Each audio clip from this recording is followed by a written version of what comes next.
starting at $24. Only at El Pollo Loco. Watch Off the Clock, weekdays at 2 on KTLA 5.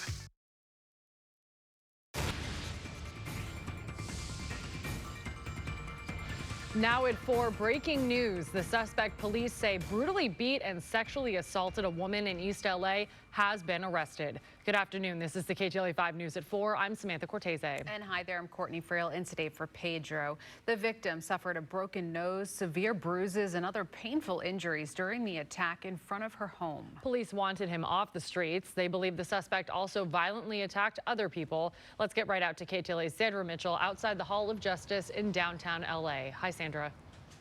Hi, Sam. A horrible deviant. That's how the LA County Sheriff described this suspect today. He was arrested yesterday in Mexico, and then the U.S. Marshal's Office brought him back here to Los Angeles, where he now is locked up, and he is facing numerous felony charges. Let's go ahead and take a look at that suspect because he could be linked to other crimes, and authorities want other possible victims to come forward. Here he is, 21-year-old Sergio Garcia, now charged with, as we mentioned, several felony counts, including attempted murder, sexual assault, and now investigators say he is likely linked to 8 other recent attacks and assaults on women in downtown LA, near Staples Center, and East LA. All right, so the first report came from the family of 68-year-old Rosalina Martinez. She was beaten and the victim of an attempted sexual assault back on July 15th. It happened right outside her home in East LA. She was seriously injured after the attacker punched her in the face over and over. And since we first aired her story, more women now have come forward to say they too were attacked by a man they believe is Garcia. Police Chief Michael Moore said today they believe there are even more victims of Garcia's violent crime spree. We're not done. This person did not start this spree on the 10th of July. And we're convinced that as the media has published information about this through flyers and imagery that we put out, and individuals have stepped up to say, I have been a victim, that we likely anticipate many more.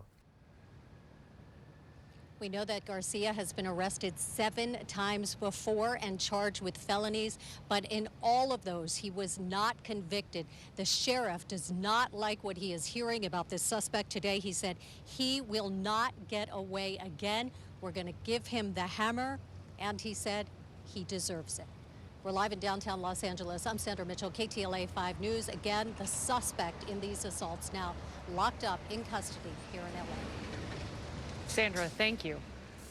A dramatic day in Delaware as Hunter Biden's plea agreement related to federal tax crimes falls apart in the courtroom. The president's son had planned to plead guilty to 2 tax misdemeanors as part of a deal with federal prosecutors that would resolve a more serious felony gun charge he faces. Sending both sides scrambling. Ultimately, Biden pleaded not guilty to the tax charges and left court without a deal for now. The plea deal we saw as it started was garbage. We have people who are in jail right now for far less. Hunter Biden is getting a sweetheart deal that no other American who wasn't rich and had a father as the president would ever get. This case was handled independently, as all of you know, by the Justice Department under the leadership of a prosecutor appointed by the former president. Under the proposed plea agreement, the president's son would not serve prison time. Lawyers on both sides have 30 days to explain to the judge why she should accept the deal. Here at home, federal officials announced a wide range of charges targeting a violent gang in the San Gabriel Valley. Multiple law enforcement agencies took part in the investigation of the Quiet Village Street Gang. The investigation began after a gang member murdered 2 El Monte police officers last year. The charges against 10 gang members and their associates include murder, illegal gambling, as well as drug trafficking. Today, 2 defendants were arrested. 4 were already in custody, and authorities continue to search for 4 fugitives. The indictment charges the gangsters with running a criminal enterprise which engaged in various different criminal acts, including murder, attempted murder, witness intimidation, drug trafficking, fraud, and illegal gambling. And we're told the defendants taken into custody today are expected to be arraigned this afternoon in U.S. District Court in downtown.